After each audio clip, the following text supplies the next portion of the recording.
خالق کی تلاش میں روشنی اور اندھیروں میں بھٹکتا مسافر انسان، ابھی اسے اور کتنا سوچنا ہے۔ اگر فنون لطیفہ کا مقصد صرف انسان کی جمالیاتی حس کو تسکین پہنچانا ہے تو پھر مذہب کا اس پر اعتراض ٹھیک ہے کہ نہیں؟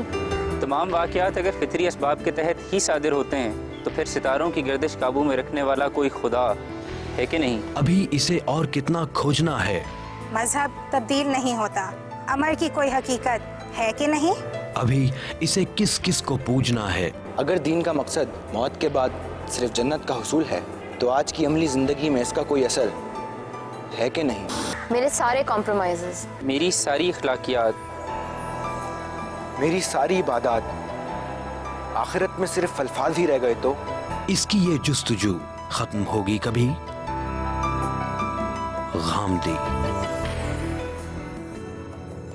السلام علیکم، پروگرام غامدی میں خوش آمدید۔ ناظرین، آج ہم اپنے شرکاء اور محترم جاوید احمد غامدی کی باہمی گفتگو کے ذریعے اسلامی شریعت کا انسانی حقوق کے تناظر میں جائزہ لیں گے اور دیکھیں گے کہ اقوام متحدہ کے universal declaration of human rights کے مقابلے میں کیوں قاہرہ کا Islamic declaration of human rights وضع کیا گیا۔ کیا اسلام میں انسانی حقوق کا تصور باقی تمام دنیا سے مختلف ہے؟ اگر مغربی قوانین کی بنیاد انسانی دانش اور اسلامی قوانین کی بنیاد الہامی دانش ہے تو مذہب متغیر انسانی سماج کو ایک غیر متغیر شریعت کے ذریعے کس طرح رہنمائی فراہم کرتا ہے؟ اور پھر حدود، قصاص، تعزیر اور دیا جیسے اسلامی فقہی ستون کیا دور حاضر میں انسانی سماج اور نفسیات کی روشنی میں ریشنلٹی کے میزان پہ پورا اترتے ہیں یا نہیں؟ یہی بحث ہمارے آج کے اس پروگرام کا موضوع گفتگو ہے۔ غامدی صاحب، اگر انسان ایک اخلاقی وجود ہے اور فطری طور پر برائی اور اچھائی کا شعور رکھتا ہے تو پھر اسلامی شریعت میں حدود، قصاص اور تعزیر جیسے قوانین کیا انسان کو اس کی اس فطرت سے روشناس کروانے کے لیے وضع کیے گئے ہیں جس سے وہ خود بھی بے خبر ہے؟ انسان کی فطرت میں خیر و شر کا الہام کیا گیا ہے، یہ بات تو خود قرآن مجید نے بیان کر دی ہے۔ قرآن مجید نے یہ بتایا ہے کہ جس وقت اللہ تعالیٰ نے انسان کے نفس کا تسبیہ کیا، اسے نیک سک سے درست کیا، تو اس میں اس نے تقوی بھی الہام کر دیا اور فجور بھی الہام کر دیا۔ یعنی انسان کو یہ صلاحیت بخش دی کہ وہ چاہے تو اپنے ارادے کو غلط استعمال کر کے حدود سے تجاوز کر جائے اور چاہے تو اپنے ارادے کو صحیح استعمال کرے اور حدود کے اندر رہ کر زندگی بسر کرے۔ یہ جو میں لفظ حدود بول رہا ہوں، اس کا مطلب کیا ہے؟ انسان کے پاس خواہشات ہیں، رغبات ہیں، جذبات ہیں، تعصبات ہیں۔ انسان ان سب چیزوں کے ساتھ مل کر بنا ہے، وہ محض عقل اور محض ارادہ نہیں ہے۔ اسی طرح جس طریقے سے ہم انسان کو اس دنیا میں دیکھتے ہیں، ذات خداوندی بھی انسان کو اس کی اصل فطرتی کے لحاظ سے دیکھتی ہے۔ چنانچہ انسان کا یہ ارادہ اور انسان کی عقل اس پر حکومت کرے، یہ انسان کا اگر فلسفے کی نقطہ نگاہ سے دیکھیں تب بھی مقصود ہے اور مذہب کے لحاظ سے دیکھیں تو تب بھی اس کا مقصود ہے۔ چنانچہ یہ بات کہ انسان اپنی عقل کو اپنے جذبات پر غالب رکھے، اپنے خواہشات پر غالب رکھے، جو فیصلے کرنے ہیں وہ فیصلے علم و عقل کی روشنی میں کرے، یہ انسانیت کی کل بھی ضرورت تھی، آج بھی ضرورت ہے اور ہمیشہ یہ ضرورت رہے گی۔ تو اللہ تعالیٰ نے جو الہام انسان کو کیا ہے یا انبیاء علیہم السلام کے لیے جو ہدایات دی ہیں، وہ انسان کی فطرت کے لیے کوئی اجنبی چیز نہیں ہے، بلکہ انسانی فطرت کے تقاضوں ہی کو پورا کرنے کے لیے دی گئی ہیں۔ دنیا میں بھی آپ یہی کرتے ہیں۔ قانون سازی کس بنیاد پر کی جاتی ہے؟ انسانی فطرت کا جو حادثہ اخلاقی ہے، وہ جن چیزوں کے بارے میں صحیح اور غلط کا فتویٰ دیتا ہے، ان کو بنیاد بنا کر آپ قانون سازی کرتے ہیں، ورنہ دنیا میں کسی پارلیمنٹ کو، کسی ادارے کو، کسی حکومت کو، کسی مقننہ کو یہ حق حاصل نہیں ہے کہ وہ انسانوں کے لیے قانون سازی کرے۔ یعنی اچھائی اور برائی کا شعور فطری ہے۔ اچھائی اور برائی کا شعور فطری ہے۔ فطرت کے اندر انسٹنکٹ بھی تو شامل ہوتی ہے نا، لیکن ہم انسٹنکٹس کو لیجسلیشن کی شکل میں نہیں سامنے لے کے آتے، تو پھر ہم ان انسٹنکٹس کو جو اچھائی اور برائی کی شکل میں اپنا ظہور کرتی ہیں کیوں سامنے لے کے آتے ہیں؟ اس کی وجہ یہ ہے کہ یہ انسان کی ضرورت ہے۔ انسان جب دنیا میں رہے گا تو ایک دوسرے کے ساتھ معاملہ کرے گا، جب ایک دوسرے کے ساتھ معاملہ کرے گا تو وہ حق تلفی پر مبنی بھی ہو سکتا ہے، وہ تعدی اور عدوان پر مبنی بھی ہو سکتا ہے، وہ زیادتی پر مبنی بھی ہو سکتا ہے، وہ ظلم پر مبنی بھی ہو سکتا ہے۔ اگر ظلم کوئی چیز نہیں ہے، عدل کوئی چیز نہیں ہے، انصاف کوئی چیز نہیں ہے، جھوٹ کوئی چیز نہیں ہے، سچ کوئی چیز نہیں ہے، بددیانتی اور دیانت کوئی چیز نہیں ہے، تو پھر تو ٹھیک ہے، آپ انسانوں کا ایک جنگل آباد کر لیجئے، اس میں جس کا جی چاہے بھیڑیے کی طرح جس کو چاہے اچک کر لے جائے۔ آپ نیچرل لا اور مورل لا میں فرق سمجھتے ہیں؟ یہ جو فطری قانون ہیں اور جو اخلاقی بنیادوں پر منحصر ہیں، ان کی ایک تو اساسات ہیں، وہ تو ہمیشہ سے انسان کے اندر بدیہت کی گئی ہیں، ایک ان کا سماجی ظہور ہوتا ہے، یہ وقت کے ساتھ تبدیل ہوتا رہتا ہے۔ یعنی فطری قانون اور اخلاقی قانون ایک دوسرے کو سپورٹ فراہم کرتے ہیں؟ یقیناً، یعنی انسان کو جس طرح بنایا گیا ہے اور جس کائنات میں رکھا گیا ہے، اخلاقی قانون اس سے بالکل ہم آہنگ ہے۔ اگر آپ اخلاقی قانون کو نظر انداز کر دیں تو پھر تو اس کے بعد صرف طبعی قوانین باقی رہ جائیں گے، پھر مجھے کوئی حق حاصل نہیں ہے کہ میں اپنی گفتگو میں، اپنی بات چیت میں، اپنے معاملات میں، اپنے کاروبار میں، منڈی میں، بازار میں، ریاست میں، حکومت میں کسی کے بارے میں یہ فتویٰ صادر کروں کہ وہ صحیح کر رہا ہے یا غلط کر رہا ہے۔ صحیح اور غلط یہ مذہب نے آ کے آپ کو نہیں بتایا، یہ انسان کی فطرت میں ودیعت ہے۔ مذہب تو آپ کی صرف یہ خدمت کرتا ہے کہ صحیح اور غلط کے معاملے میں جہاں تعین کی ضرورت ہوتی ہے وہاں وہ تعین کر دیتا ہے، جہاں آپ کوئی واضح بنیاد نہیں پا رہے ہوتے فیصلہ کرنے کی اس کا فیصلہ سنا دیتا ہے، جہاں کوئی بڑا نزاع یا بڑا اختلاف واقع ہو رہا ہوتا ہے اس کو حل کر دیتا ہے۔ نائب صاحب، بات یہ ہے کہ 1948 میں اقوام متحدہ نے اپنا ایک universal declaration of human rights pass کیا، اور اس کے تقریباً 42 سال کے بعد مسلمانوں نے قاہرہ میں ایک Islamic declaration of human rights pass کیا۔ اب جو universal declaration of human rights ہے اس میں ایک کلاز ہے کہ ہر انسان کو مکمل طور پر اپنی آزادی رائے کا اظہار کرنے کی آزادی ہے، لیکن جو Islamic declaration of human rights ہے اس کا آرٹیکل 22 یہ کہتا ہے کہ صرف اسلام کی شرعی حدود میں رہتے ہوئے کوئی شخص اپنی آزادی رائے کا اظہار کر سکتا ہے۔ تو غامدی صاحب، اب بات یہ ہے کہ کیا ساری دنیا کے انسانوں کا اجتماعی شعور مسلمانوں کے اجتماعی شعور سے متصادم ہے؟ دیکھیے، یہ دو الگ الگ باتیں ہیں، اور میرا خیال یہ ہے کہ اس کو غلط طریقے سے بیان کر دیا گیا ہے۔ ایک چیز یہ ہے کہ انسان کو آزادی کے ساتھ اپنی بات کہنے کا حق حاصل ہے۔ اس معاملے میں تو سب سے بڑھ کر قرآن مجید نے یہ تعلیم دی ہے۔ قرآن مجید نے مذہبیات جیسے نازک مسئلے میں انسان کو یہ بتایا کہ من شاء فلیؤمن من شاء فلیکفر۔ ہم نے ہدایت کو واضح کر دیا، قد تبین الرشد من الغی۔ اب جس کا جی چاہے وہ ایمان لائے، جس کا جی چاہے وہ کفر اختیار کرے۔ اللہ تعالیٰ نے فرمایا کہ دیکھو، میں نے دنیا تمہیں دے دی ہے، اس میں جو نعمتیں میں دے سکتا تھا میں نے دے دی ہیں، تمہارے اوپر میری غیر معمولی عنایت ہے، میں نے تمہیں زندگی دی ہے، زندگی کا مقصد عطا فرمایا ہے، اس زندگی کو ایک منزل دی ہے، لیکن اس سب کچھ کے باوجود تمہیں جو راستے دکھائے گئے ہیں، اما شاکر و اما کفورا، تم چاہے تو خدا کے شکر گزار بندے بن کر رہو، چاہے تو خدا کے ناشکر بندے بن کر رہو۔ تو اللہ تعالیٰ نے جو آزادی انسان کو دی ہے یہ تو اس کی اسکیم کا عین تقاضا ہے۔ اللہ تعالیٰ نے قرآن مجید میں یہ بتایا کہ انسان دنیا میں بھیجا ہی اس لیے گیا ہے کہ اس کو ارادے اور اختیار کی آزادی دی جائے، اس کو زمین کا اقتدار بخشا گیا ہے۔ اس وجہ سے اقوام متحدہ کے ڈکلیریشن میں اس شکل جس کا آپ نے حوالہ دیا ہے کوئی چیز قرآن و سنت کے خلاف نہیں ہے۔ یہ بات البتہ الگ ہے کہ جب ایک شخص اپنے آپ کو مسلمان ڈکلیئر کر دیتا ہے، وہ یہ کہتا ہے کہ میں ایمان لے آیا ہوں، پھر اس کی آزادی کی کچھ حدود ہیں، اس کو باہر نکلنے کا حق حاصل ہے، لیکن اندر رہ کر تو باہر ان حدود کے اندر ہی زندگی اس کو بسر کرنا ہوگی۔ یہ کیسے ہو سکتا ہے کہ ایک آدمی یہ کہے کہ میں خدا کو مانتا ہوں، میں خدا کے پیغمبر کو مانتا ہوں، میں قرآن کو مانتا ہوں، میں الہامی کتابوں کو مانتا ہوں، میں ان پر ایمان لا کے اب مسلمان کی حیثیت سے زندگی بسر کرنا چاہتا ہوں، اور پھر اس کے بعد وہ یہ کہے کہ میں اسلام کے خلاف جاؤں گا؟ یہ تو نہیں ہو سکتا۔ یہ چیز تو کنٹرڈکشن ان ٹرمز ہے۔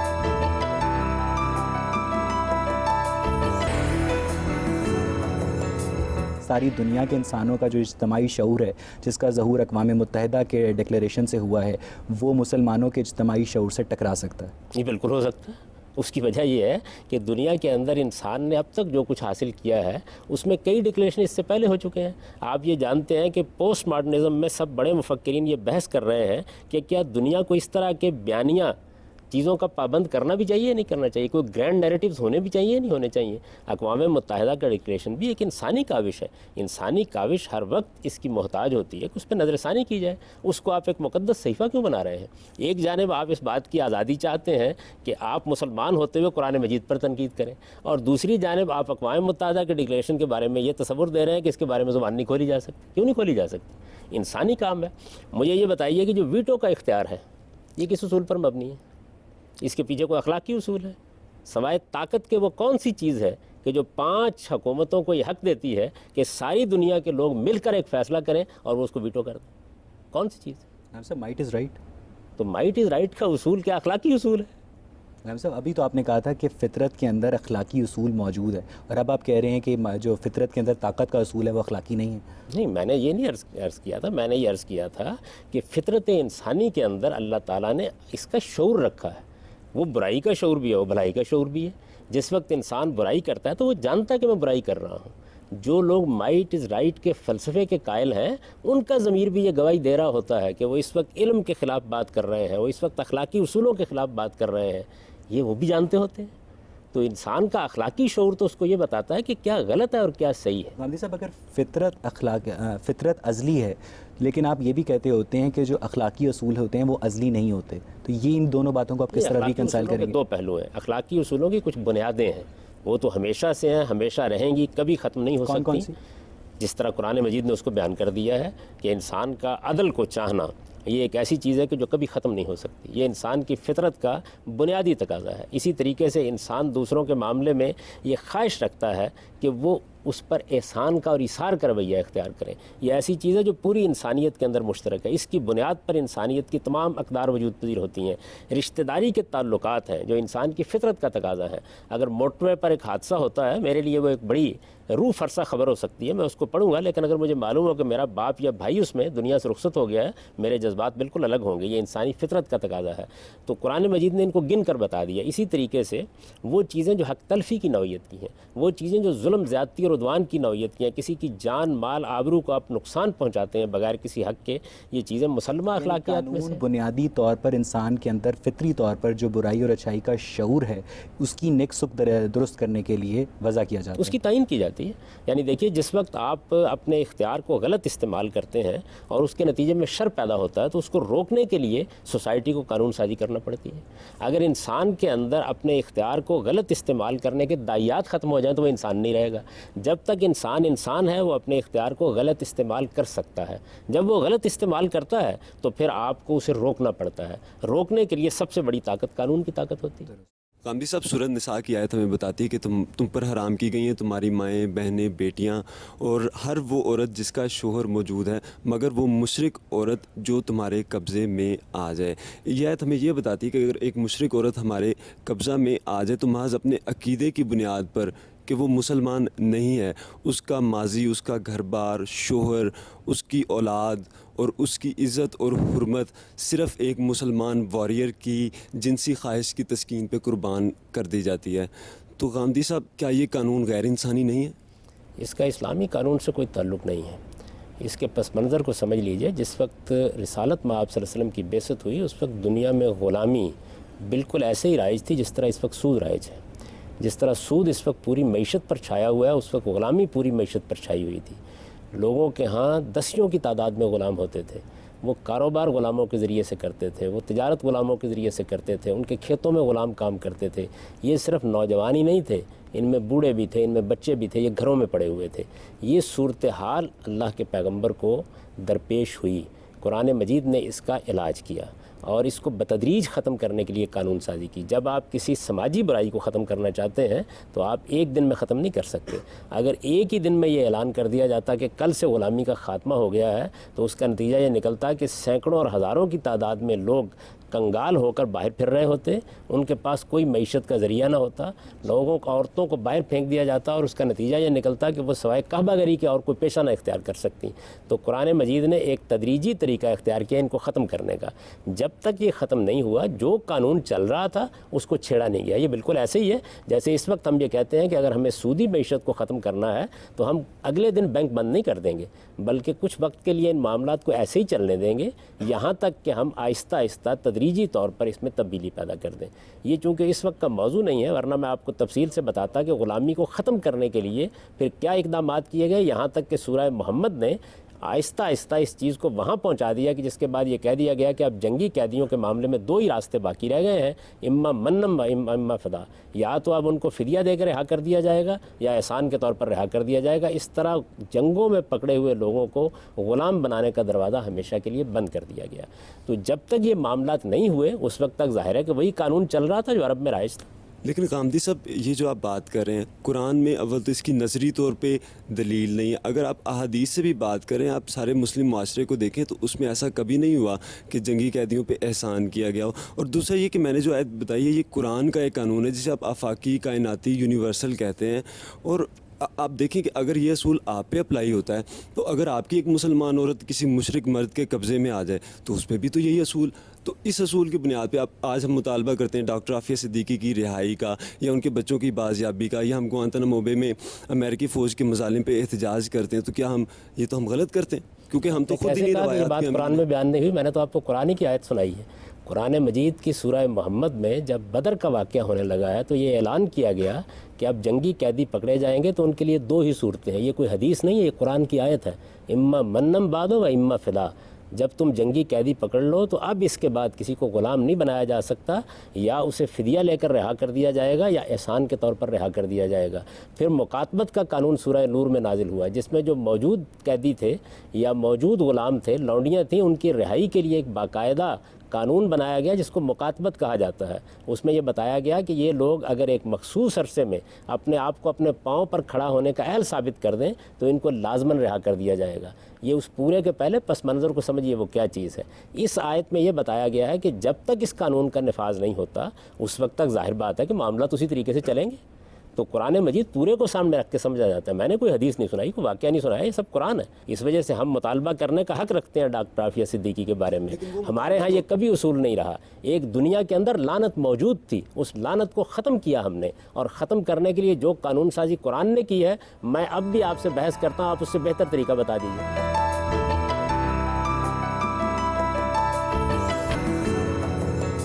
آپ کے گھروں میں جو لونڈیوں اور غلاموں کی کھیپ موجود ہے وہ تو ٹھیک ہے کہ ہم اس کو بتدریج آزاد کر دیں گے، لیکن ان کی بات کا مطلب یہ تھا کہ نئی جنگوں میں جو نئی لونڈیاں مسلمانوں کے قبضے میں آئیں گی ان کو بھی قبضے میں لینے میں کوئی پابندی عائد نہیں کی گئی. نہیں، یہ بات نہیں ہے. دیکھیے بات یہ ہے کہ جس وقت پہلی جنگ اسلام کو درپیش ہوئی تو وہ بدر کی جنگ ہے. سورہ محمد اس سے پہلے نازل ہوئی ہے، اس میں جنگی قیدیوں کے بارے میں قانون بیان کر دیا گیا. چنانچہ اب دیکھیے ٹھیک اس پر عمل ہوا. رسالت میں آپ صلی اللہ علیہ وسلم نے بدر کے تمام قیدی اسی طریقے پر رہا کیے ہیں، کسی کو غلام نہیں بنایا گیا.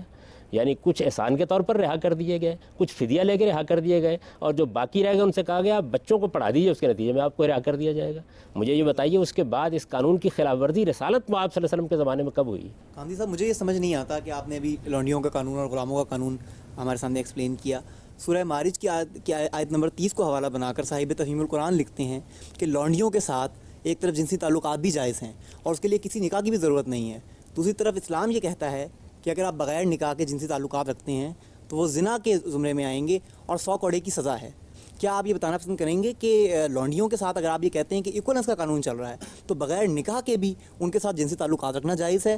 اس کی کیا وجوہات ہیں؟ جائز تھا اس لیے کہ عرب کا رواج یہی تھا، اس معاشرے کے اندر اس کو نکاح مانا جاتا تھا. میں اب آپ کو اس کی مثال دیتا ہوں. کل اسلام یورپ میں جاتا ہے، آپ جانتے ہیں کہ ہمیں نکاح کی ایک دوسری صورت وجود پذیر ہو چکی ہے. یعنی اس معاشرے میں جب طلاق لینے کو ناممکن بنا دیا گیا یا سخت قوانین نافذ کر دیے گئے تو مغربی معاشرے میں کیا ہوا ہے؟ اب لوگ بغیر روایتی نکاح کے اکٹھے رہتے ہیں، وفاداری کے ساتھ رہ رہے ہوتے ہیں. کل اسلام وہاں جائے گا تو جاتے ہی اس کو ناجائز قرار دے دے گا، 100 کوڑے کی سزا نافذ کرنا شروع کر دے گا. کچھ وقت کے لیے اس کو گوارا کیا جائے گا، پھر آہستہ آہستہ اس کی اصلاح کی جائے گی. یہ ہوتا ہے سماجی معاملات کی اصلاح کا طریقہ. تو میرے عزیز اس کو سمجھیے کہ معاشرے کیا ہوتے ہیں. یہ نکاح اور طلاق کا معاملہ مسیحی قانون میں بھی ایسے ہی تھا، بلکہ مسیحی قانون میں تو طلاق تک کا تصور نہیں تھا. معاشرے میں بگاڑ پیدا ہوا، اس بگاڑ کے نتیجے میں نکاح کا انسٹیٹیوشن ختم ہونا شروع ہوا. اس کے بعد یہ ایک نئی صورت وجود میں آ گئی ہے اور یہ آپ گھر گھر دیکھیے وہاں موجود ہے. ایک لڑکا اور ایک لڑکی اطمینان کے ساتھ زندگی بسر کر رہے ہوتے ہیں اور 4 سال 5 سال 6 سال اکٹھے رہتے ہیں، ان کی اولاد بھی ہو جاتی ہے. اس کے بعد اطمینان سے ایک دوسرے کو خدا حافظ کہہ کے تو چلے جاتے ہیں. یہ جو صورتحال ہوگی جب آپ وہاں جائیں گے، دیکھیے ایک چیز ہے کہ آپ ایک چیز کو صحیح اور غلط کہیں، ایک چیز یہ ہے کہ قانونی طور پر اس کو ختم کرنے کے لیے کیا طریقہ اختیار کریں. یہ 2 الگ الگ چیزیں ہیں. ہر آدمی بیٹھ کے گفتگو کر دے گا جہیز ایک لعنت ہے، نہیں ہونا چاہیے. لیکن آپ اپنی بیٹی کو جب بیاہنے لگتے ہیں تو آپ کو جہیز دینا پڑے گا. کیوں دینا پڑے گا؟ اس لیے کہ اس نے اسی سوسائٹی میں جانا ہے، اس معاشرے کے اندر جا کے اس نے ان عورتوں کے ساتھ معاملہ کرنا ہے جو اس کو بالکل ذلیل کر کے رکھ دیں گی. تو آپ کیا کریں گے؟ ایک جانب آپ اس کی اصلاح کا عمل شروع کریں گے اور دوسری جانب ایک چیز کو گوارا کرتے چلے جائیں گے. یہی طریقہ صحیح ہوتا ہے. تو یہ جو آپ نے آیات پڑھی ہیں یہ بتا رہی ہیں کہ اس وقت تک یہ تعلق قانونی رہے گا جب تک یہ لعنت ختم نہیں ہو جاتی. لونڈیوں کے نکاح میں لیے بغیر ہی آپ ان کو مزید آپ کی بات کر رہے ہیں. آپ کے یہ علم میں ہونا چاہیے کہ اگر میں آج طوائفوں کا کوئی اڈا ختم کرنا شروع کروں اور آپ لوگوں کو دعوت دوں کہ نکاح میں لے لیں گے. وہ اخلاقی لحاظ سے انتہائی پستی میں گری ہوئی خاتون تھیں، ان کو گھروں کے بیویاں بنا کے رکھنا ممکن ہی نہیں تھا. آپ ان کا پہلے مطالعہ کریں صورتحال کیا تھی. اس وقت کتنے لوگ پیش کریں گے اپنے آپ کو؟ میں اگر آج چاہوں کہ یہاں جتنے بدکاری کے اڈے ختم کر دوں اور ان خواتین کو یہ کہوں کہ ان کو نکاح میں لے لیجئے، کون لینے کے لیے تیار ہوگا؟ یہ آسان نہیں تھا. اصل میں سماجی معاملات میں جب خرابی پیدا ہوتی ہے تو یہ خواہشات سے دور نہیں ہوتی، اس کو دور کرنے کے لیے بڑے غیر معمولی حکیمانہ اقدامات کرنے پڑتے ہیں۔ ہم صاحب اب بات یہ ہے کہ لونڈیوں سے تعلق کو یکسر اس لیے نہیں ختم کیا گیا شریعت میں کہ یہ عرب کا رواج تھا، یہ آپ نے کہا، لیکن ہم صاحب بت پرستی کو یکسر ختم کر دیا گیا، وہ بھی عرب کا رواج تھا۔ ایک عرب کے رواج کو آپ یکسر ختم کر رہے ہیں اور ایک عرب کے رواج کو آپ بتدریج ختم کر رہے ہیں، کیوں؟ اور اس بات کا فیصلہ کون کرے گا کہ اب وہ وقت آ گیا ہے جو قرآن کا منشا تھا اور اب یہ پرماننٹلی ختم ہو چکے؟ بہت اچھا سوال آپ نے کیا۔ دیکھیے، بت پرستی کو ختم کرنے کے لیے تو مجھے صرف کہنا ہے کہ کل سے بت پرستی نہیں ہوگی، اس سے کوئی سماجی مسئلہ پیدا نہیں ہوتا۔ یہاں تو سماجی مسئلے پیدا ہو جاتے ہیں، یعنی عورتیں ہیں، مرد ہیں، ان کو نکال کے کہاں پھینک دوں؟ تو دو طرح کی چیزیں ہوتی ہیں۔ ایک چیزیں وہ ہیں کہ جن کے بارے میں آپ کو نظریہ تبدیل کرنا ہے۔ میں یورپ کو اسلام کی دعوت دوں گا تو ان سے کہوں گا آپ کو توحید کو ماننا ہے، یہ تو بڑی آسان بات ہے۔ لیکن اگر میں یہ کہوں کہ وہ اپنے رسوم رواج روایات 2 دن کے اندر ختم کر دیں تو میرے خیال میں یہ بڑی غیر حکیمانہ بات ہوگی۔ تو سماجی معاملات بالکل الگ سے اس بات کا تقاضا کرتے ہیں۔ جہاں تک آپ کی اس بات کا تعلق ہے کہ کون یہ فیصلہ کرے گا، یہ فیصلہ تو دیکھیے اس تدریج سے ہو گیا۔ جب آپ نے آنے کا راستہ بند کر دیا تو اب نیا غلام اور نئی لونڈی تو بنے گی نہیں، جو موجود ہے ان کی ایک عمر ہے، اس کو ختم ہونا ہے۔ ہم صاحب اب بات یہ ہے کہ سورہ نور کی 2 آیت میں اللہ تعالیٰ زنا کی سزا 100 کوڑے قرار دیتا ہے، جس کو مسلمان علماء کی اکثریت صرف غیر شادی شدہ جوڑوں پر امپلائی کرتی ہے، اور یہ قرار دیتی ہے کہ حدیث کی روشنی میں جو شادی شدہ لوگ زنا کے مرتکب ہوں گے انہیں رجم کیا جائے گا۔ تو آپ اس صورتحال کو کیسے دیکھتے ہیں؟ کیا ہر ایک کے لیے زنا کی سزا 100 کوڑے ہے یا صرف غیر شادی شدہ لوگوں کے لیے؟ میں نے تو یہ بات اپنی کتابوں میں بہت واضح طور پر بیان کر دی ہے کہ بدکاری کی انتہائی سزا 100 کوڑے ہے۔ انتہائی سزا کا مطلب یہ ہوتا ہے کہ اگر جرم بالکل آخری درجے میں ہو گیا ہے اور مجرم کسی رعایت کا مستحق نہیں ہے تو وہ سزا آپ دے دیں گے۔ اگر مجرم رعایت کا مستحق ہے تو معاملہ نیچے آ جائے گا۔ تو اس وجہ سے یہ انتہائی سزا ہے، اور یہ سزا دیتے وقت مجرم کے حالات دیکھے جائیں گے۔ ان حالات میں ایک چیز یہ بھی ہے کہ یہ سوال پوچھا جائے گا کہ وہ شادی شدہ تھا یا نہیں شادی شدہ تھا، کیونکہ زنا کے معاملے میں جس طرح چوری کے معاملے میں یہ دیکھا جائے گا کہ آدمی بھوکا تو نہیں تھا، اس نے کسی مجبوری کے تحت چوری تو نہیں کی، کسی استرار میں تو مبتلا نہیں تھا۔ بالکل اسی طرح اس معاملے میں بھی سوالات کیے جائیں گے۔ تو لوگ اصل میں ان سزاؤں کو اصل سزائیں قرار دیتے ہیں۔ یعنی ہر صورت میں زنا کی سزا 100 کوڑے نہیں ہے؟ ہر صورت میں تو یقیناً نہیں ہوگی، انتہائی سزا ہے۔ انتہائی سزا کا مطلب یہ ہوتا ہے جب کسی قانون میں کوئی سزا بیان کی جاتی ہے تو وہ ہمیشہ انتہائی سزا ہوتی ہے۔ یعنی اگر آپ یہ کہتے ہیں چوری کی سزا 7 سال ہے تو اس کا مطلب یہ ہے کہ جج یہ دیکھے گا کہ اگر چوری اس طرح کے حالات میں ہوئی ہے، مجرم کسی رعایت کا مستحق نہیں رہا تو وہی سزا دے دے گا، ورنہ نیچے آ جائے گا۔ تو قرآن مجید نے بھی دونوں طریقے اختیار کیے ہیں۔ بعض صورتوں میں اس نے یہ کیا ہے کہ سزائیں اوپر اور نیچے کی دونوں بیان کر دی ہیں، جس طرح کہ مثال کے طور پر فساد فی الارض کی سزائیں بیان کی گئی ہیں، اور بعض صورتوں میں انتہائی سزا بیان کر دی ہے اور اس سے نیچے کے معاملات کو انسانی معاشروں پر چھوڑ دیا۔ رجم کی کیا شرعی حیثیت ہے؟ قرآن مجید میں ایک آیت ہے سورہ مائدہ میں جس سے یہ بیان کیا گیا ہے کہ وہ لوگ جو قانون کو اپنے ہاتھ میں لے کر لوگوں کی جان مال آبرو کے درپے ہو کے فساد پیدا کر ڈالیں، ان کے لیے 4 سزا۔ جس طریقے سے آپ یہ دیکھتے ہیں کہ قتل اب دہشت گردی بنتا چلا جا رہا ہے، معصوم بچوں کے پرخچے اڑ جاتے ہیں، انتہائی درندگی کے ساتھ بعض اوقات بم چلا دیے جاتے ہیں، تو یہ بھی قتل ہے، لیکن قتل نے دہشت گردی کی صورت اختیار کر لی ہے۔ اسی طرح زنا بالجبر اور عصمت دری کی صورت اختیار کر لیتا ہے، بالکل اسی طریقے سے جس طریقے سے چوری ڈاکے کی صورت اختیار کر لیتی ہے۔ تو یہ جو صورتیں ہیں اس کو قرآن نے ایک لفظ میں ادا کر دیا ہے کہ یہ زمین میں فساد پیدا کرنا ہے۔ اس طرح کے مجرموں کے لیے 4 سزائیں بیان ہوئی ہیں۔ ان میں سے پہلی سزا یہ ہے کہ ان کو عبرتناک طریقے سے قتل کر دیا جائے، دوسری سزا یہ ہے کہ ان کو عبرتناک طریقے سے سولی دے دی جائے، تیسری سزا یہ ہے کہ ان کے ہاتھ پاؤں مخالف سمتوں میں کاٹ دیے جائیں، چوتھی سزا یہ ہے کہ ان کو علاقہ بدر کر دیا جائے۔ قرآن نے یہ کہا ہے کہ ان میں سے جو سزا بھی حالات کے لحاظ سے موزوں ہو وہ دی جا سکتی ہے۔ سخت ترین سزا بھی بیان کر دی ہے، نرم ترین سزا بھی بیان کر دی ہے۔ اس میں جو یہ تقتیل کی سزا ہے، عبرتناک طریقے سے قتل کر دیا جائے، اس کی قدیم زمانے میں ایک صورت رجم بھی تھی۔ رسالت میں آپ صلی اللہ علیہ وسلم نے زنا بالجبر کے بعد مجرموں کو اور بعض عادی مجرموں کو یہ سزا اس آیت کے تحت دی ہے۔ اس کا سورہ نور کی آیت سے کوئی تعلق نہیں۔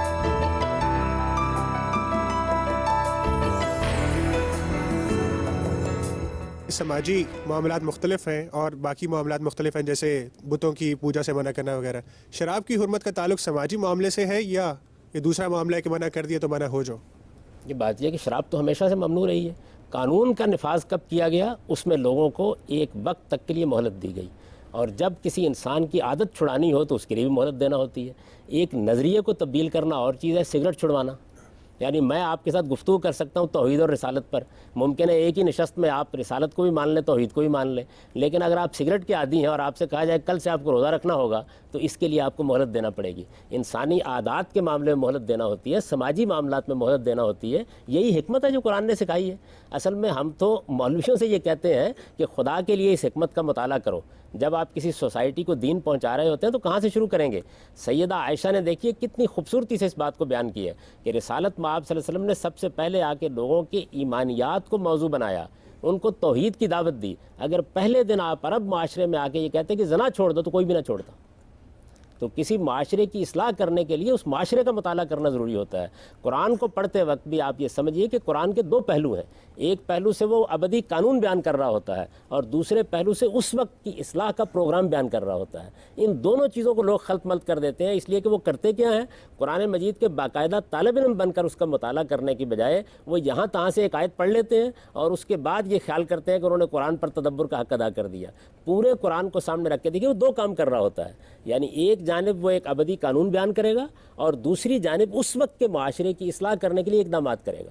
اس میں اس کو بہت سے وہ معاملات جو ہیں ان سے صرف نظر کرنا پڑتا ہے، اور یہ صرف نظر شراب کے معاملے میں بھی کیا گیا۔ شراب کبھی جائز نہیں تھی، ایک چیز کو قانوناً کب منع کرنا ہے؟ سود جائز نہیں ہے، آپ کے ملک میں چل رہا ہے، قانوناً کب منع کرنا ہے؟ اس کے لیے معیشت دیکھنی پڑے گی، بینکاری کا نظام دیکھنا پڑے گا، متبادلات دیکھنے پڑیں گے، اس کے بعد منع کیا جائے۔ حضور صلی اللہ علیہ وسلم کے حوالے سے لکھا ہوا ہے کہ مجھے اس مذہب کو پھیلانے کے لیے بھیجا گیا، ایز اے میسنجر بھیجا گیا، not the guardian of faith. تو جب ان کے بارے میں کہ صرف بات بتاؤ اور گارڈین آف فیتھ مت بنو تو ہم کیوں روکتے ہیں قوانین وضع کر کے؟ کس چیز کو روکتے ہیں؟ یعنی ہم ان مسلمہ برائیوں کو روکتے ہیں جن کو ساری انسانیت روکتی ہے۔ لیکن ہم نے اس کا مذہب سے کیا تعلق کر دی ہے، آپ کا کام ہے آپ کریں، آپ کا کام ہے نہ کریں، میں آپ کو کیوں روکوں؟ اس کا مذہب سے کیا تعلق ہے؟ جب آپ کے پاس ایک حکومت ہوگی، دیکھیے ایک روکنا وہ ہے کہ میرے پاس اختیار اور اقتدار نہیں ہے تو میں کم تولنے والے کو نصیحت ہی کروں گا، اس کے سوا کچھ نہیں کر سکتا۔ مجھے حق نہیں ہے کہ میں اس کا ہاتھ پکڑ لوں، لیکن اگر میرے پاس اقتدار ہے تو پھر میں کم تولنے والے کا ہاتھ پکڑوں گا۔ اس کا تعلق مذہب سے نہیں ہے، اس کا تعلق تو مسلمہ اخلاقیات سے۔ یہ حق تو آپ کو انسانیت دیتی ہے۔ یعنی یہ کیسے ہو سکتا ہے کہ ایک آدمی بازار میں کھڑا ہوا کسی کو مار رہا ہو اور آپ اس کا ہاتھ نہ پکڑیں؟ اس کی وجہ یہ ہے کہ میں تو بس نصیحت ہی کر سکتا ہوں۔ جب آپ کے پاس طاقت ہوگی تو آپ ہاتھ پکڑیں گے۔ تو طاقت کا استعمال اگر آپ کر رہے ہیں اپنے دائرہ اختیار میں، پہلی بات یہ، اور دوسری یہ کہ صحیح اصول کے اوپر، تو دنیا بھر میں کیا جاتا ہے۔ یہ سب حدود میں ایویڈنس سٹینڈرڈ پہ بہت زیادہ آبجیکشن ہے۔ زنا ثابت کرنے کے لیے 4 گواہ کی ضرورت ہے، جبکہ یہ ایک ایسا اوفینس ہے جو کہ سیکریسی میں ہوتا ہے، نہ کہ پبلک پلیس پہ۔ تو کیا اسلام کا مقصد اس کے پیچھے یہ تو نہیں کہ ہم نے اس کی زنا کی سزا ہی نہیں دینی، یا اس کا مقصد ایسا ہو کہ زانی جو ہے وہ قابل معافی ہو؟ جرائم دو طرح کے ہیں، ایک جرائم وہ ہوتے ہیں جس میں کسی دوسرے کا حق تلف ہوتا ہے، مثال کے طور پر چوری کی، مثال کے طور پر ڈاکہ ڈالا، مثال کے طور پر زنا بالجبر کا ارتکاب کر لیا۔ اس طرح کے معاملات کے اندر قرآن مجید نے یا اللہ تعالیٰ کے پیغمبر نے کوئی نصاب شہادت مقرر نہیں کیا۔ قاضی کی ثوابدید ہے، وہ جس طرح چاہے کسی جرم کے ثبوت کے ذرائع اکٹھے کرے اور اپنے اطمینان کی بنیاد پر سزا دے دے۔ ایک وہ معاملات ہیں جن کو اللہ نے جرم قرار دیا ہے، اس میں کسی انسان کا حق تلف نہیں ہوتا، بدکاری انہی میں سے ہے۔ یہ جب رضامندی کے ساتھ ہوتی ہے تو ایسا نہیں کہ آپ کسی پر جبر کر رہے ہوتے ہیں۔ جب اللہ نے اس کو ممنوع قرار دیا ہے تو اس کے لیے یہ ضرور دیا کہ نصیحت کی جائے، تلقین کی جائے، لوگوں کی اصلاح کی جائے، ان کی تعلیم دی جائے۔ البتہ اگر معاملہ یہاں تک پہنچ جائے کہ 4 آدمی بھی گواہ بن جائے تو پھر سزا دے دی جائے۔ تو یہ دو الگ الگ چیزیں ہیں، ان دونوں کو الگ الگ سمجھ لینا چاہیے۔ اس طرح کا معاملہ چونکہ ایک شخص کی حیثیت عرفی کو ہمارے معاشرے میں ختم کر دیتا ہے، اس لیے یہاں ثبوت کا بڑا کڑا طریقہ اختیار کیا گیا تاکہ سزا اس وقت آ کر دی جائے جب کوئی اور چارہ باقی نہ رہ جائے۔ یہ وہی اصول ہے کہ جرم آخری درجے میں ہو جائے اور مجرم کسی رعایت کا مستحق نہ رہے۔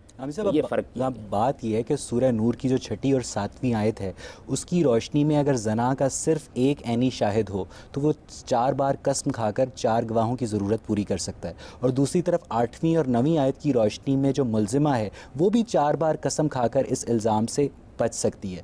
تو اب اس کی روشنی میں کلاسیکل اسلامک جورسپروڈنس میں، جس میں DNA وغیرہ نہیں شامل، آپ زنا کے جرم اور اس کی سزا کا تعین کیسے کریں گے؟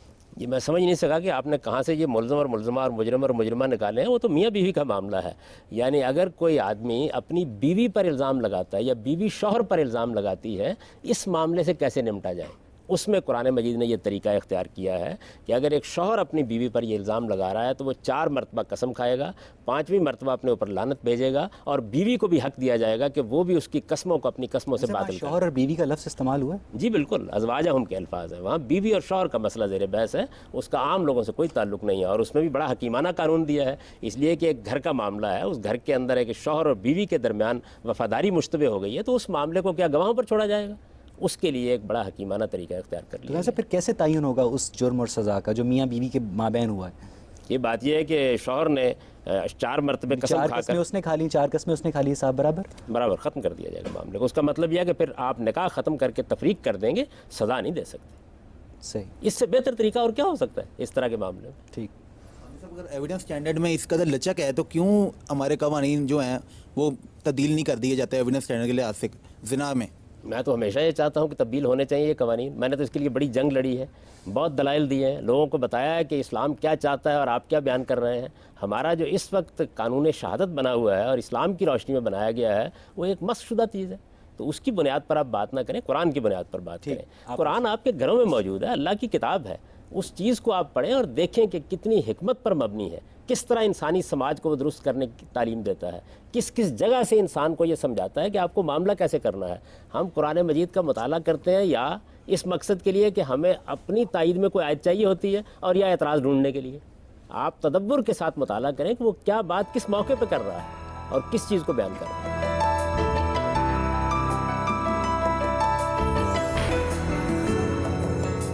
مجرم اگر کسی رعایت کا مستحق نہیں ہے لیکن اس کے پاس کوئی نہ کوئی لاجک یا اس کی کوئی ریزن تو ہوگی جرم کرنے کی، تو جو اسلام ایکسٹریم سزائیں بتاتا ہے اس کے علاوہ بھی تو کوئی ان کی اصلاح کے لیے بھی تو کوئی تھوڑی گرانٹ ہونی چاہیے۔ فار ایگزامپل ضروری تو نہیں کہ ایک قتل کرے اس کو آگے سے قتل ہی کر دیا جائے، کیا ہم اسے کچھ دیر قید کر کے اس کی اصلاح نہیں کر سکتے؟ دیکھیے بات یہ آپ نے جو فرمایا کہ اس کے پاس کوئی لاجک ہوگی، تو اسی کو تو میں کہہ رہا ہوں کہ جب وہ پیش کرے گا تو عدالت دیکھے گی، اگر وہ عذر قابل قبول ہے تو سزا نہیں دے گی۔ سیدنا عمر رضی اللہ عنہ کے زمانے میں آپ جانتے ہیں کہ جب قحط پڑ گیا تو انہوں نے کہا کہ اب چونکہ لوگوں کے حالات ایسے ہو گئے ہیں میں اس سزا کا نفاذ نہیں کر رہا، تو گرد و پیش کے حالات بھی دیکھے جائیں گے، سماجی معاملات بھی دیکھے جائیں گے۔ عدالت اس نتیجے پر پہنچ گئی کہ نہیں، اس مجرم کے لیے اب اصلاح کی گنجائش ختم ہو گئی ہے، تو پھر سزا دی جائے گی اس کو۔ اصلاح کی جو ہے چیز وہ کیسے کسی کے لیے ختم ہو سکتی ہے؟ اصلاح تو کسی بھی ٹائم ہو سکتی ہے۔ لیکن بات یہ ہے کہ اصلاح تو کسی وقت بھی ہو سکتی ہے، اس میں کوئی شک نہیں، پھر تو کسی قسم کی سزا بھی نہیں دینی چاہیے۔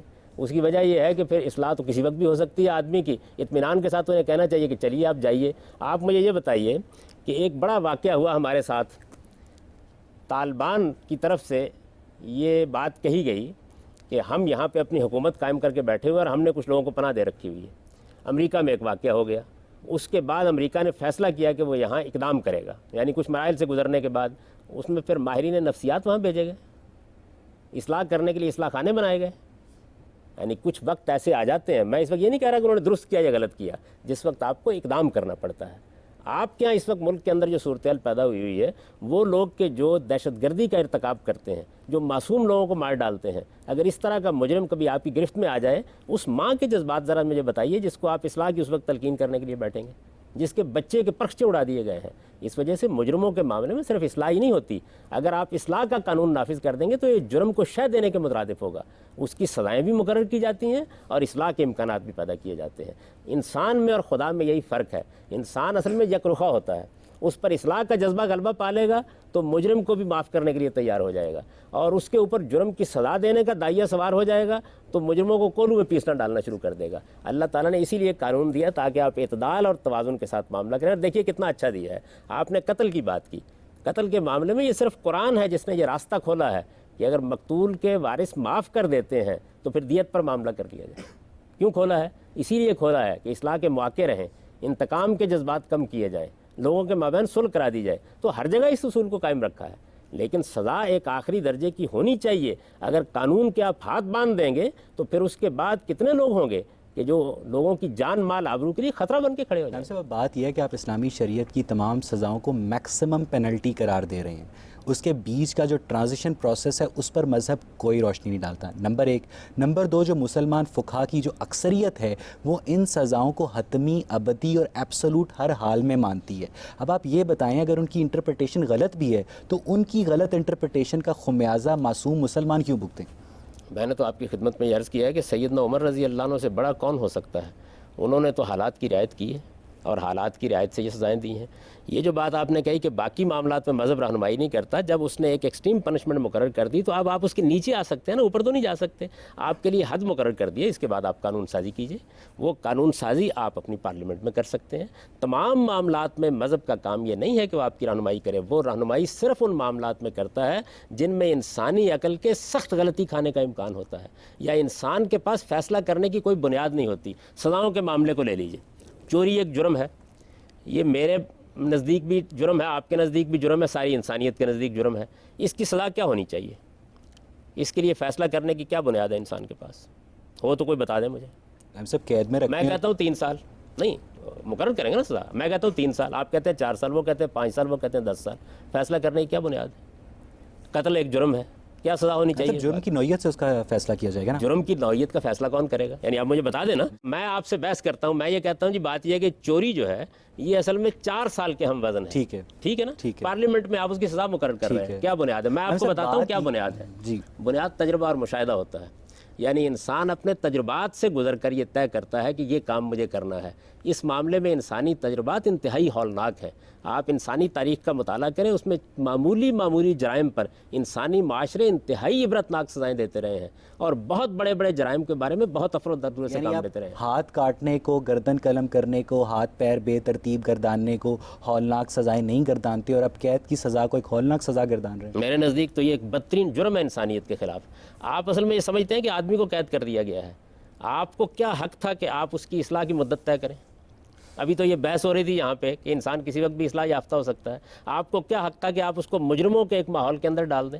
آپ کو کیا حق حاصل تھا اس کو کہ آپ ایک باپ کو قید کر کے اس کے بچوں کو اس اذیت میں مبتلا کریں کہ وہ ہر ہفتے جا کر سلاخوں کے پیچھے اپنے باپ کو دیکھیں؟ آپ کو کیا حق حاصل تھا اس کا کہ 10 سال کے لیے قید میں ڈال دیں اور عورت بالکل معلق ہو کے رہ جائے؟ مجھ سے قید کے اوپر بحث کر لیجیے. صاحب اب بات یہ ہے کہ یورپین یونین میں سزائے موت کی پابندی کے باوجود جرائم کی شرح ان ممالک سے کہیں کم ہے جہاں سزائے موت کا قانون موجود ہے. تو اب سزائے موت کو ختم کرنے کے مطالبے کو اسلامی شریعت اور انسانی حقوق کے تناظر میں کس طرح دیکھتے ہیں؟ دیکھیے یہاں پھر وہی صورتحال ہے کہ کبھی انسانوں کے اوپر یہ چیز غلبہ پا لیتی ہے کہ ہر ایک کو مار ڈالنا ہے، اور کبھی یہ صورت ہوتی ہے کہ سزائے موت کو بالکل ہی ختم کر دیا جائے. جب تک موت کسی انسان کے ہاتھ سے وارد ہو رہی ہے، میں کسی کو قتل کر رہا ہوں، میں دہشت گردی کر رہا ہوں، میں معصوم بچوں کو مار رہا ہوں، اس وقت تک سزائے موت کو قانون سے کیسے ختم کیا جا سکتا ہے؟ قرآن کا احسان دیکھیے کیا ہے. اس نے اس معاملے میں بھی بادشاہوں کے ہاتھ میں پکڑی ہوئی تلوار چھین لی اور یہ کہا یہ صرف 2 جرائم ہیں جن میں موت کی سزا دی جا سکتی ہے.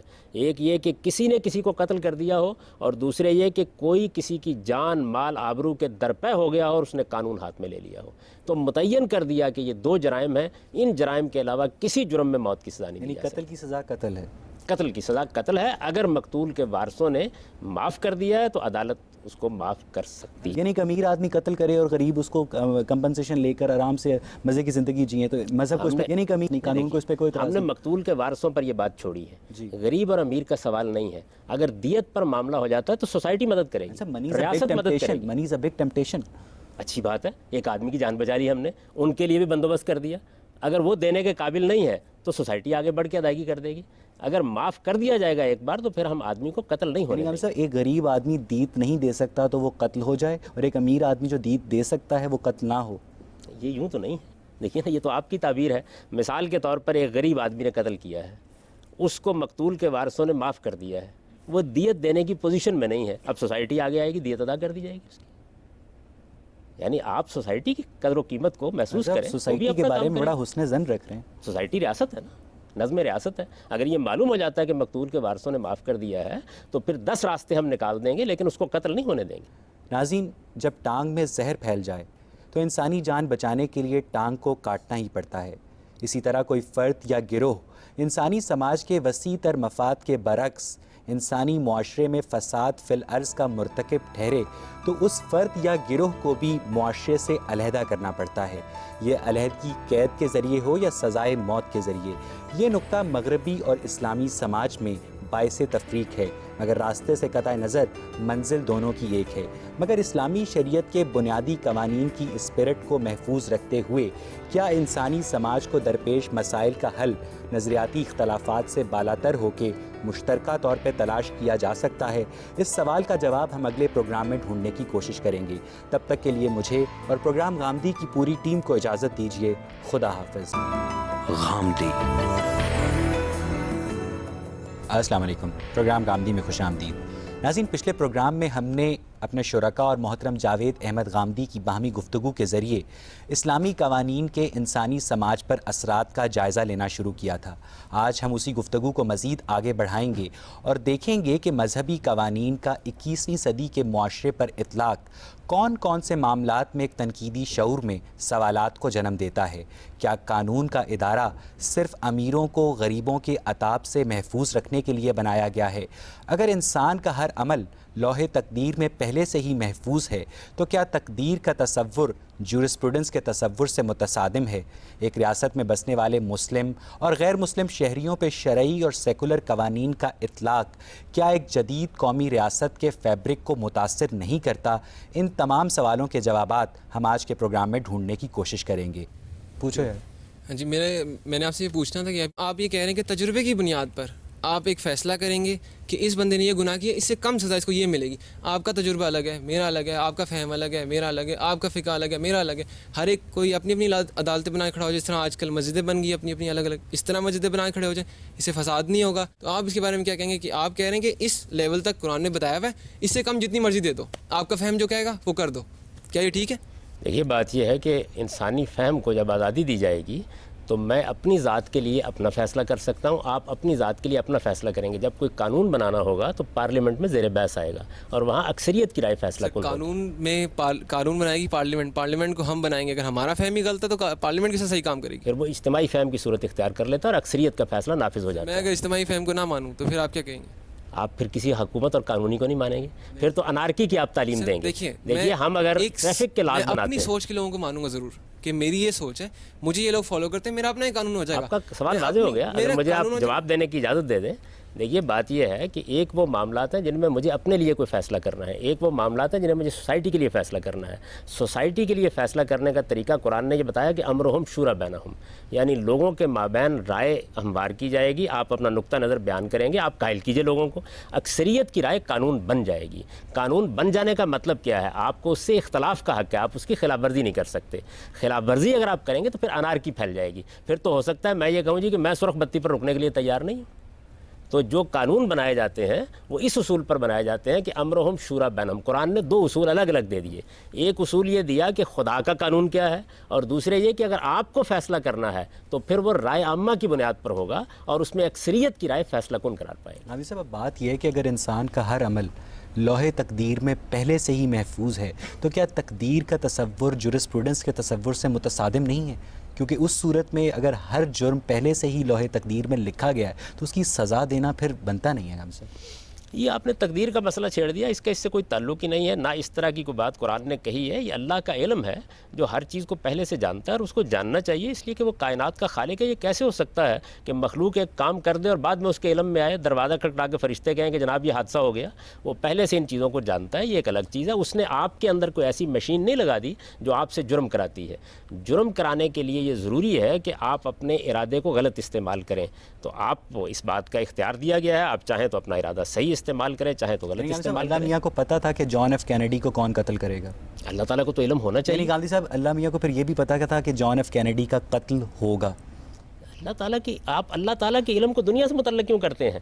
اللہ کا علم ہے، آپ کو اس نے اختیار دیا، آپ کو آزادی دی ہے، آپ اپنے اختیار کو استعمال کرتے ہیں۔ وہ یہ بھی جانتا تھا کہ اس کا قتل ہوگا اور یہ بھی جانتا تھا کہ انسان اپنے ارادے کو غلط استعمال کر کے قتل کرے گا، پوری بات جانتا تھا۔ وہ یہ بھی جانتا تھا کہ آج آپ کو 10 روپے ملیں گے، اور یہ بھی جانتا تھا کہ آپ دکان کرنے کے لیے نکلیں گے تو ملیں گے ورنہ نہیں ملیں گے۔ یعنی تقدیر کا تصور اور جورسپروڈنس کا تصور آپس میں متصادم نہیں ہے؟ اس کا کوئی تعلق نہیں ہے۔ اس کی وجہ یہ ہے کہ جورسپروڈنس جو ہے میرے اخلاقی احساس پر بنی ہوئی ہے۔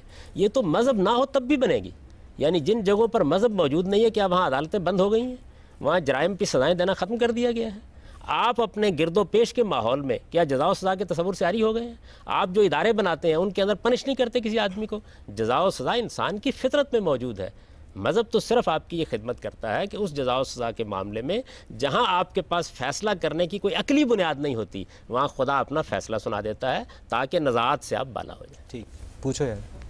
جرائم کی سزائیں متعین کی جا چکی ہیں اور مطلب امپلیمنٹیشن بھی ہو رہی ہے. 1400 سال پہلے سے لے کے ابھی تک جیلیں بھی ہماری دیکھیں بھری پڑی ہیں, مگر یہ جرائم دن بدن بڑھتے جا رہے ہیں کم ہونے کی بجائے.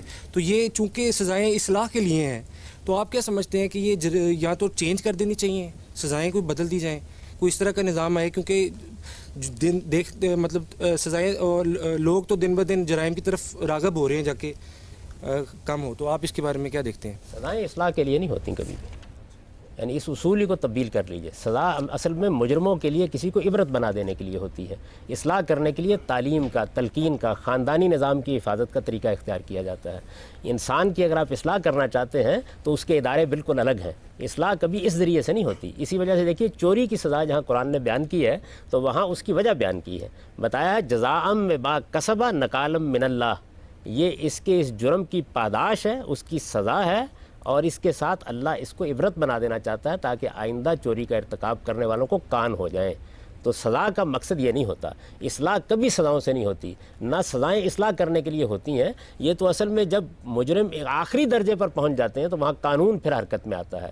قانون سے اصلاح جو معاشرے کرتے ہیں وہ ہمیشہ ناکام ہوتے ہیں. اصلاح تعلیم سے ہوتی ہے, تربیت سے ہوتی ہے, اداروں کو مستحکم کرنے سے ہوتی ہے, اعلیٰ روایات قائم کرنے سے ہوتی ہے. وہ ادارے جو قدرت نے قائم کیے ہیں جیسے خاندان کا ادارہ ہے اس کو محکم رکھنے سے ہوتی ہے.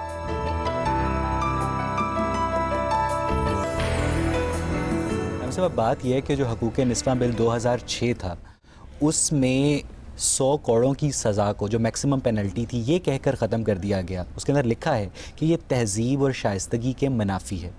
صاحب بات یہ ہے کہ ایک طرف تو اسلامی بنیادوں پر قانون سازی کی جا رہی ہے اور دوسری طرف اسلام ہی کی تجویز کردہ میکسیمم سزاؤں کو تہذیب اور شائستگی کے منافی قرار دیا جا رہا ہے. کیوں؟ یہ بات یہ ہے کہ وہ سزا ابھی بھی موجود ہے, نافذ ہے آپ کے ہاں, اس میں کسی قسم کی کوئی تبدیلی نہیں کی گئی.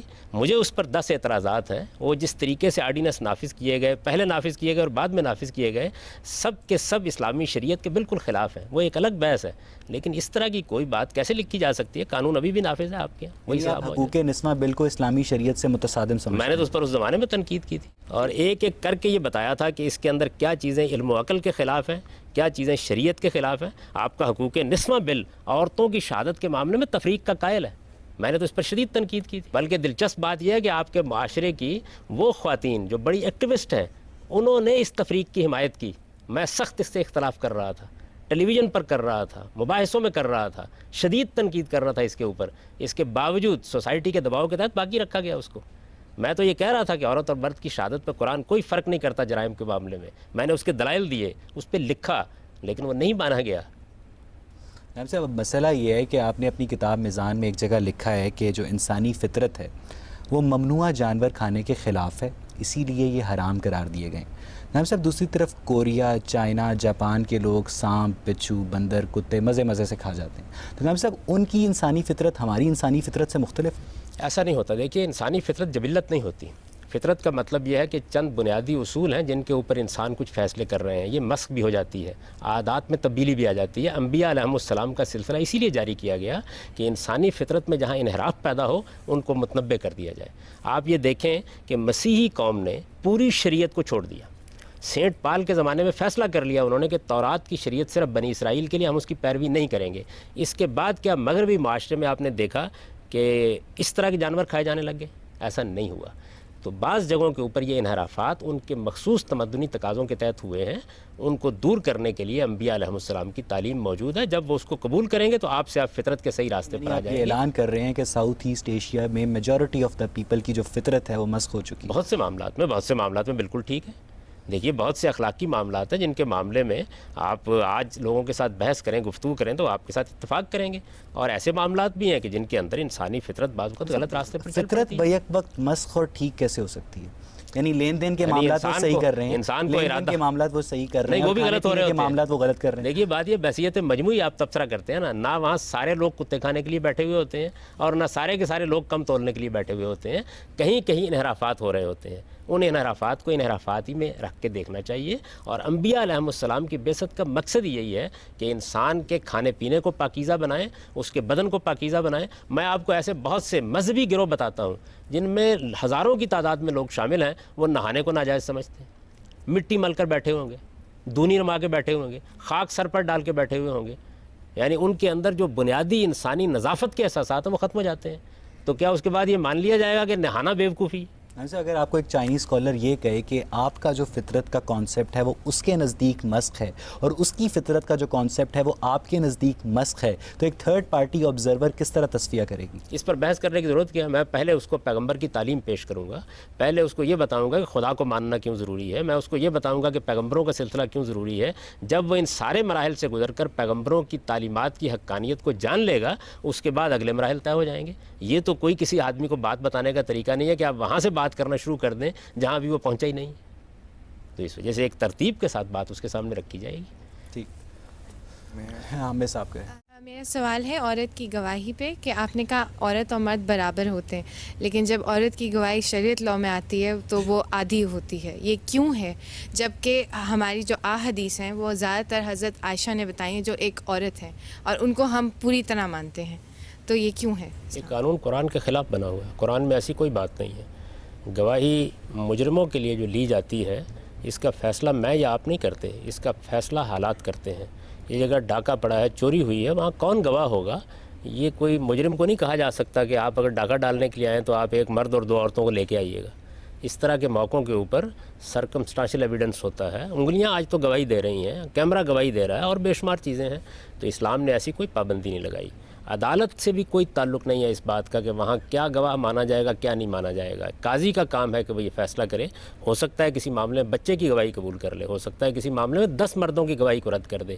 اس پر کوئی پابندی نہیں ہے. وہ قرآن میں جو آیت ہے اس کا بالکل موقع و محل دوسرا ہے. اس میں لین دین کرنے والوں کو یہ کہا گیا ہے کہ تم اگر کوئی لین دین کی دستاویز لکھ رہے ہو, کوئی قرض لیا آپ نے, کوئی مکان خریدا ہے, تو اس میں مردوں کو گواہ بناؤ تاکہ گھر در کی عورتیں کل عدالت میں جا کر مسئلے کو خراب نہ کریں.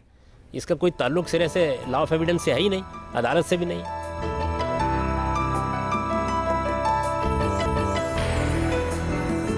سر, آپ نے کسی چیز کے متعلق فیصلہ کرنے کے بارے میں یہ کہا تھا کہ اکثریت کی رائے مانی جاتی ہے, لیکن ہمیں قرآن کی روشنی سے ہی پتہ لگتا ہے کہ تم میں سے اکثریت نافرمان ہے. اللہ کہتا ہے تم میں سے اکثریت نافرمان ہے. تو اس طرح تو خدا کا جو خدا چاہتا ہے وہ تو ہم نہیں اچیو کر سکتے نا.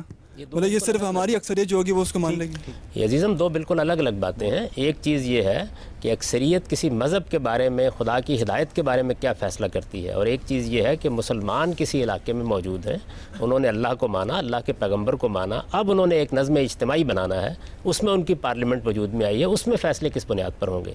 تو قرآن نے 2 باتوں کو الگ الگ بیان کیا. اس کے بارے میں جو اصول بیان کیا ہے وہ سورہ شورى میں ہے. امرہم شورى بینہم, لوگوں سے رائے لی جائے گی, لوگ فیصلہ کریں گے ان کا حکمران کس کو ہونا ہے, لوگ فیصلہ کریں گے قانون کی تعبیر کیا کرنی ہے. اس میں اگر کوئی اختلاف ہو جائے گا تو اکثریت کی رائے فیصلہ کن ہو جائے گی. دونوں چیزیں بالکل الگ الگ ہیں.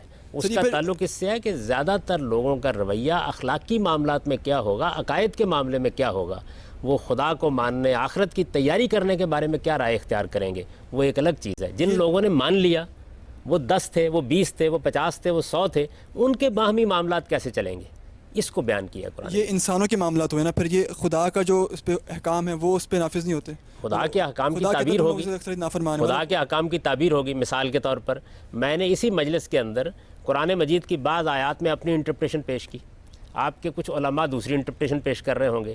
اب قانون بنانا ہے, فیصلہ کس بنیاد پہ ہوگا, اکثریت کی رائے فیصلہ کن ہو جائے گی. مجھے یہ حق حاصل ہے کہ میں جو فیصلہ ہو جائے اس کو مانتے ہوئے اس سے اختلاف کا اظہار کروں, رائے عامہ کو ہموار کروں. ہو سکتا ہے آج پارلیمنٹ کی اکثریت میری رائے کو مان لے, ہو سکتا ہے کل کسی دوسرے کی رائے کو مان لے. سر, ابھی آپ نے اپنی گفتگو کے آغاز میں کہا کہ اچھائی اور برائی کا شعور جو ہے وہ فطری ہے. پھر اور جب ہم آگے بڑھے تو پھر بات یہاں پہ پہنچی کہ جزا اور سزا کا بھی جو ہے یہ فطری ہے. جب سارا کچھ ہماری فطرت میں ہم ڈالتے ہیں تو اس کا مطلب یہ ہے کہ یہ خیر اور شر کی جو قدریں ہیں وہ انیٹ ہیں, ٹھیک ہے. وہ اس کا مطلب یہ ہے کہ وہ ریلیٹیو ہیں, وہ ایبسولوٹ نہیں ہیں. جو ایبسولوٹ نہیں ہیں تو پھر ہم قوانین کس اصول پہ وضع کریں گے. اس میں بھی آپ نے بھائی کی کوشچن کا آپ نے آنسر دیا کہ ایک شورا مقرر کیا جائے گا. اب وہ شورا کو کون مقرر کرے گا؟ مطلب یہاں پہ پھر ابھی ان کی کویشچن کے آنسر میں آپ نے جو بات کی کہ قرآن نے ٹھیک اکثریت کو کہا ہے، مجھے نہیں نظر آتا کہ کہیں اسلام میں جمہوریت کا کوئی ایسے تصور ہے. مطلب ہمیں شروع سے ایک پیغمبر دیا گیا ہے، ہم نے اس کو فالو کرنا ہے. یہ نہیں کہا گیا کہ میں بھی اٹھ کے پیغمبر کو مشورہ دے سکتی ہوں، یہ بھی دے سکتی ہیں. پیغمبر سے یہ کہا گیا کہ آپ سنیں، یہ نہیں کہا گیا کہ آپ مانیں بھی. تو اس کا کیا سر؟ آپ نے دونوں چیزوں کو ملا دیا. ایک ہمارا رویہ ہے کسی کو پیغمبر مان کے اس کے ساتھ، ایک ہمارا رویہ ہے باہمی معاملات میں. جو معاملات اللہ نے، اللہ کے پیغمبر نے بتا دیے ہیں، ان میں جب ہم اللہ کو مانتے ہیں، اللہ کے پیغمبر کو مانتے ہیں تو سر تسلیم کم کرتے ہیں. لیکن جن معاملات میں ہمیں آزادی دی گئی ہے وہاں ہم نے رائے قائم کرنی ہے. مثال کے طور پر اب ٹریفک کے قوانین اس زمانے میں بنے ہیں. قدیم زمانے میں میرا گڑھ یہاں سے جا رہا ہے، آپ کا گھوڑا وہاں سے آ رہا ہے، کوئی فرق نہیں پڑتا تھا. جب نئی نئی گاڑیاں ایجاد ہو گئیں تو معلوم ہوا کہ اب اگر انسانوں کو ایسے ہی چلنے کی اجازت دی گئی تو اس کے نتیجے میں حادثات ہوں گے. چنانچہ ایک ٹریفک کے قانون بنانے کے لیے لوگ بیٹھے. ایک آدمی کہتا ہے کہ جی ٹریفک کے فلاں اشارے کا یہ مطلب ہونا چاہیے، دوسرا کہتا ہے یہ مطلب ہونا چاہیے، تیسرا کہتا ہے کہ سرخ اشارے پر رکنا چاہیے، چوتھا کہتا ہے پیلے پر رکنا چاہیے. فیصلہ کیسے کیا جائے؟ تو یہ دنیا الگ ہے، وہ دنیا الگ ہے. مسلمان کی حیثیت سے ہمیں اللہ اور رسول کی پیروی کرنی ہوتی ہے. لیکن جن معاملات میں اللہ اور رسول نے کوئی قانون سازی نہیں کی وہاں ہم اجتہاد کرتے ہیں. اجتہاد فرد کرے گا اور قانون سازی کے لیے پارلیمنٹ میں لوگ بیٹھیں گے اور اکثریت کی رائے نافذ ہو جائے گی. رسالت مآب صلی اللہ علیہ وسلم کے بارے میں تمام کتابوں میں یہ بات لکھی ہوئی ہے کہ آپ نے وہ معاملات جن کا تعلق نبوت سے نہیں تھا ان معاملات میں ہمیشہ جمہور کی رائے کی پیروی کی. رسالت مآب صلی اللہ علیہ وسلم کے بعد صحابہ کرام نے اسی اصول پر فیصلے کیے، خلفائے راشدین نے اسی اصول پر فیصلے. یہ جمہور ہمارا لفظ ہے، آپ اکثر و بیشتر علماء سے سنیں گے یہ جمہور کی رائے ہے. اس کا مطلب یہ ہے کہ اکثریت علماء کی یہ رائے رکھتی ہے. اجماع ہمارا تصور ہے، اس کا مطلب ہے اتفاق رائے سے لوگوں نے یہ بات طے کر لی ہے، اس لیے اس کو ماننا ضروری ہے. تو یہ سارے اصول جتنے ہمارے ہم موجود ہیں. اسلام کا علم بہتر کیجئے تاکہ آپ دونوں چیزوں کو الگ الگ سمجھ سکیں. پیغمبر کے معاملے میں تو ہم سرنڈر کرتے ہیں اس لیے کہ اس کو خدا کا پیغمبر مانتے ہیں. یہ پیغمبر ماننے کا عمل ہم نے پہلے کر لیا ہے. جب ہم نے مان لیا کہ یہ خدا کی طرف سے بات کر رہے ہیں تو ان کی بات مانتے ہیں. لیکن ان کی بات کی آج انٹرپریشن کرنی ہوتی ہے. یہ انٹرپریشن میں اپنے لیے کر لوں گا، آپ اپنے لیے کر لیں گے. اگر سوسائٹی کے لیے قانون بنانا ہو تو وہاں سب کی رائے لی جائے گی اور پھر اکثریت کی رائے قانون بن جائے گی. اس کا مطلب یہ نہیں ہے کہ حق اور باطل کا فیصلہ ہو جائے گا، نہیں، وہ قانون بن جائے گا. مجھے اس سے اختلاف کا حق ہے، میں رائے عامہ کو ہموار کروں گا، ہو سکتا ہے کل میری رائے کے مطابق قانون بن جائے. سر اب بات یہ ہے کہ جو کلاسیکل مسلم جیورسٹس ہیں وہ حاکم وقت کے خلاف بغاوت کو حدود لاز میں شامل کرتے ہیں. تو غام صاحب کیا یہ مذہب اور شریعت کا سیاسی استعمال ہے؟ یہ دیکھیے بات یہ ہے کہ بغاوت کے معاملے میں چونکہ کوئی قانون قرآن مجید نے بیان نہیں کیا تھا، اس وجہ سے حالات کی بنیاد پر اس میں آراء مختلف ہوتی رہیں. پہلے زمانے میں بہت سی بغاوتیں ہوئیں. خلفائے راشدین کے بعد بنو امیہ کے خلاف جو بغاوتیں ریکارڈ پر ہیں وہ کوئی 250 سے زیادہ ہیں. اتنی زیادہ بغاوتیں جب ناکام ہو گئیں تو پھر ہمارے جیورسٹ نے یہ فیصلہ دیا کہ اس کے نتیجے میں صالحین دنیا سے ختم ہو رہے ہیں اور بار بار انارکی پیدا ہوتی ہے. تو بغاوت کا طریقہ اختیار نہ کیا جائے بلکہ تنقید کر کے اصلاح کرنے کا طریقہ اختیار کیا جائے. یہ بالکل ایک مصلحت پر مبنی چیز ہے. حالات کے ساتھ اس میں تبدیلی ہو سکتی ہے. قرآن مجید نے اس کو موضوع نہیں بنایا. اصولی بات یہ کر دی ہے کہ کسی معاملے میں بھی اگر آپ کو اپنی کوئی رائے دینی ہے تو اپنی رائے دیجئے، لیکن دوسروں پر اپنی رائے ٹھونسنے کی کوشش نہ کیجئے. اور اگر کسی نظام کے اوپر لوگوں کا اتفاق ہو جاتا ہے تو کوئی شخص اس نظام کو برباد کرنے کی کوشش. قرآن مجید قتل کے لیے 5 شرائط بیان کرتا ہے، ان میں بغاوت بھی شامل ہے. جو 5 جرائم بیان کیے گئے جی نہیں، ان میں بغاوت شامل نہیں ہے. ان کے اندر فساد پھیلا شامل ہے. تو اس کو ہم بغاوت کے ساتھ انٹرپریٹ کر کے اس کو بھی بغاوت کو بھی بعض موقعوں پر ایسے ہو سکتا ہے کہ بغاوت فساد پھیلاز کی صورت اختیار کر لے تو ظاہر ہے کہ یہ فیصلہ جو ہے یہ قانون اور عدالت میں ہو جاتا ہے. بعض موقعوں کے اوپر بغاوت کو آپ فساد فیلرز کے ذیل میں لا سکتے ہیں، بعض موقعوں پر نہیں لا سکتے. مسلم سلاطین کے پاس شریعت ایز اے ٹول آ گیا اپنی پبلک کو کنٹرول کرنے کے لیے. جہاں تک حکمرانوں کا تعلق ہوتا ہے وہ ہر چیز کو استعمال کرتے ہیں. انہوں نے فلسفے کو استعمال کیا، انہوں نے حکمت کو استعمال کیا. وہ جدید دور میں بعض افکار کو استعمال کر رہے ہیں، وہ مذہب کو بھی غلط استعمال کر سکتے ہیں. لیکن جو چیز انسانوں کی رہنمائی کے لیے دی گئی ہے اس سے رہنمائی پانے کے لیے آپ کی نیت اور آپ کے ارادے کا صحیح ہونا ضروری ہے اور اس کے لیے لوگوں کو توجہ دلانی چاہیے. استعمال تو کسی بھی چیز کو غلط کیا جا سکتا ہے. اسلام نے نکاح کا قانون بنایا، طلاق کا قانون بھی بنایا. طلاق کا قانون اس لیے بنایا تاکہ اگر میاں بیوی نہ رہ سکیں تو آزادی کی راہ کھل جائے. قانون تو بڑا حکیمانہ ہے. ایک آدمی صبح شادی کرے، شام کو ایک عورت کو طلاق دے دے، اس کے بعد اگلے دن ایک عورت سے شادی کر لے اور روز یہی کام کرتا چلا جائے تو یہ شریعت کا منشا ہوگا. یہ قانون سے کھیلنا ہے. تو قانون سے کھیل تو کوئی بھی سکتا ہے.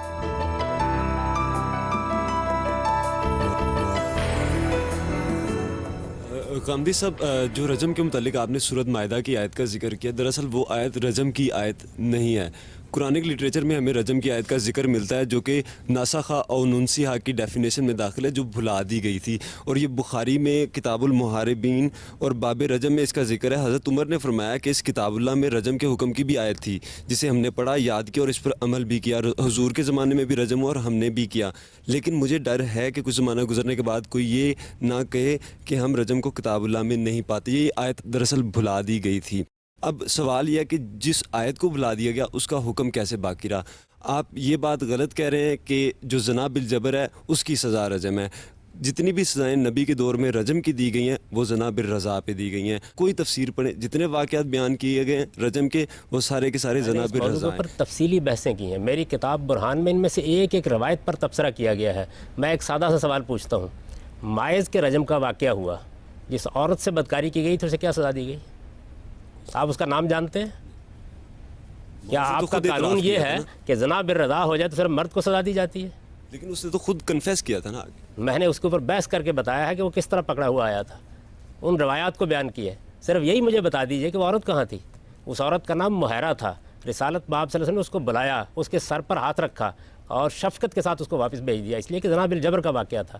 جب ماعز کا رجم ہوا ہے تو اس کے بعد حضور نے خطبہ دیا اسی دن، اور یہ کہا ہے کہ ہمارے ہاں ایسے لوگ رہے ہیں کہ جو جب ہم غزووں کے لیے نکل جاتے تھے اور جو الفاظ استعمال کیے میں ان کا ترجمہ نہیں کر سکتا اس کا، اتنے سخت الفاظ ہیں۔ اب آئندہ کسی نے اگر یہ جرت کی تو میں اسی طرح رجم کر دوں گا۔ ایک بات، دوسرے یہ کہ آپ نے سورہ مائدہ کی اس آیت کو اس کو آپ نے سنا نہیں ہے۔ میں نے یہ عرض کیا کہ اس میں یہ بیان کیا گیا ہے کہ وہ لوگ جو فساد فی الارض کا ارتکاب کریں انہیں عبرت ناک طریقے سے قتل کیا جائے گا۔ عبرت ناک طریقے سے قتل کی ایک صورت رجم بھی ہے، یہ بھی اختیار کر لی جائے گی، کوئی دوسری صورت بھی اختیار کی جا سکتی ہے۔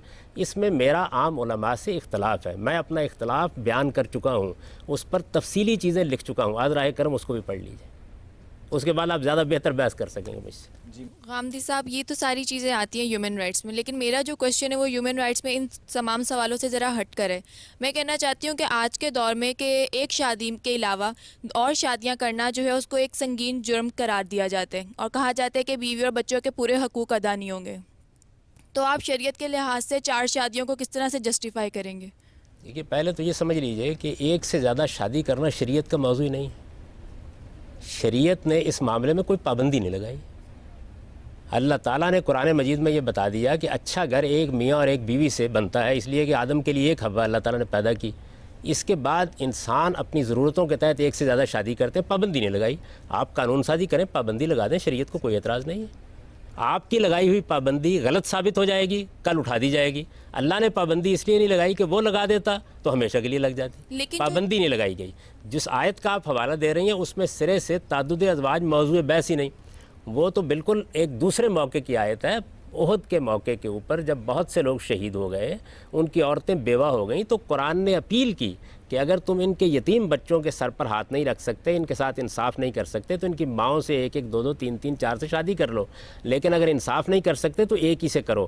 یہ ایک موقع کی اپیل تھی، جیسے زلزلہ آئے تو اپیل کی جاتی ہے کہ لوگ آگے بڑھیں اور یہ کام کر لیں۔ یہ تعدد ازواج کا مسئلہ ہی نہیں ہے، قرآن نے اس کو موضوع نہیں بنایا، شریعت نے اس کو موضوع نہیں بنایا، پابندی نہیں لگائی۔ شریعت نے بہت سی چیزوں پر پابندی نہیں لگائی، بائیں ہاتھ ٹریفک کے جانے پر بھی پابندی نہیں لگائی۔ آپ قانون سازی کریں، بسم اللہ قانون بنا لیں۔ اس وقت پاکستان میں جو قانون بنایا گیا ہے اس میں بعض چیزوں کا پابند کر دیا گیا ہے، مثلا اجازت لینی ہوگی، مثال کے طور پر عدالت کو مطمئن کرنا ہوگا، اس پہ اسلام کو کوئی اعتراض نہیں ہے۔ دیکھیے، یہ سمجھ لیجئے کہ کچھ چیزیں ایسی ہیں جس پر اللہ پابندی لگا دیتے ہیں، اور کچھ چیزیں ایسی ہیں کہ ان کو وہ چھوڑ دیتے ہیں، وہاں آپ حالات کے لحاظ سے قانون سازی کر لیں۔ تو یہ قانون سازی آپ کر سکتے ہیں، اس میں کوئی بات بتائیے کہ جو شریعت وقتی حکم کو ایک ازلی کتاب میں کیوں شامل کرتی ہے جس سے مغالطے کا احتمال رہتا ہے؟ کوئی مغالطے کا احتمال نہیں ہوتا اگر آپ کتاب کو تدبر کے ساتھ پڑھیں۔ ایک کتاب ایک معاشرے میں نازل ہوئی، اس معاشرے کی اصلاح کر کے اسے ایک مثالی معاشرہ بنانا تھا، دونوں طرح کی چیزیں ضروری تھیں۔ ابدی حکم دینا بھی ضروری تھا اور اس معاشرے کے لیے قانون سازی بھی ضروری تھی۔ اگر اس معاشرے کو نظر انداز کر دیا جاتا تو وہ کتاب آپ تک کیسے پہنچتی اور اس کی ہدایت آپ تک کیسے پہنچتی؟ ایک وہ احکام تھے جو اس سوسائٹی کو سامنے رکھ کر اس وقت کی صورتحال کے لحاظ سے احکام تو سیپریٹلی بھی امپلیمنٹ کیے جا سکتے تھے، ان کو ایک ازلی کتاب میں شامل کیے بغیر بھی اس معاشرے کی اصلاح کی جا سکتی. اس سے عظیم حکمت سامنے آئی. اس سے معلوم ہوا کہ اگر دوبارہ کسی معاشرے کے اندر آپ خدا کے دین کو نافذ کریں گے تو کس ترتیب سے نافذ کریں گے، کن چیزوں کا خیال رکھیں گے، وہ حکمت ہم تک منتقل کیسے ہوتی. وہ پوری کی پوری تاریخ محفوظ کر دی گئی کہ اس میں ان چیزوں کا لحاظ رکھا گیا ہے، سوسائٹی کے اندر یہ چیزیں روبہ عمل کی گئیں. چنانچہ آپ دیکھیے میں نے آپ کو بتایا ہے کہ روزے کے معاملے میں پہلے جو رعایت دی گئی وہ بھی قرآن میں نقل ہوئی ہے، اور اس کے فوراً بعد نیچے بتا دیا گیا کہ اب یہ رعایت ختم کر دی گئی ہے.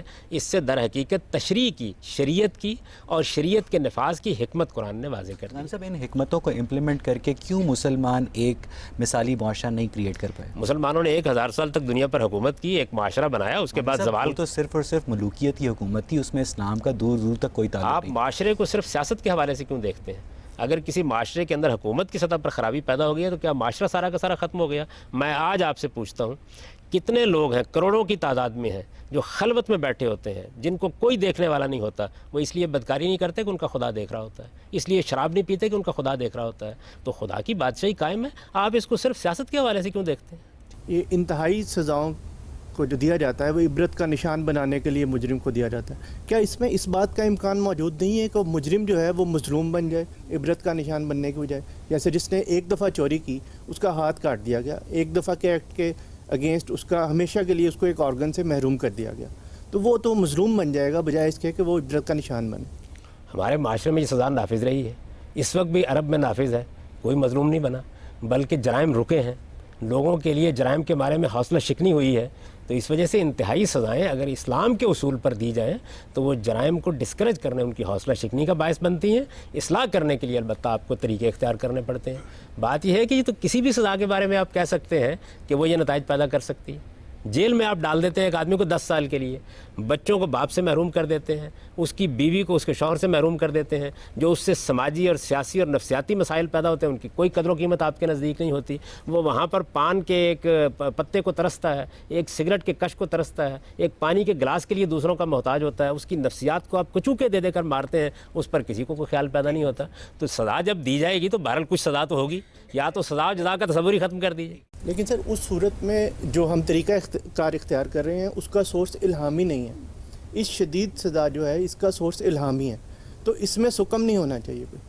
اس میں کوئی سکم نہیں ہے. اس میں صرف معاشرے کو یہ پیغام دے دیا گیا ہے کہ چوری ایک بدترین جرم ہے، اور یہ بات یاد رکھو کہ انسان کی جان اور مال اور آبرو کو حرمت حاصل ہے. اگر اس حرمت کو توڑو گے اور تمہارے پاس کوئی عذر نہیں ہوگا اس کو توڑنے کا تو تم عبرتناک سزا حاصل کر لو گے. اور پھر اسلام کی سزاؤں کو آخرت کے ساتھ ملا کے سمجھیے. آپ کے نزدیک زندگی یہاں ختم ہو جاتی ہے، وہاں زندگی شروع ہوتی ہے موت کے بعد. اس وجہ سے اگر یہاں کسی کے ساتھ کوئی زیادتی بھی قانون نے کر دی ہے تو اللہ اس کو آگے کمپنسیٹ کر دے گا. اس لیے وہاں تو زندگی پورے کے پورے اسپین پر پھیلی ہوئی ہے، آپ کے نزدیک موت پر ختم ہو رہی ہے.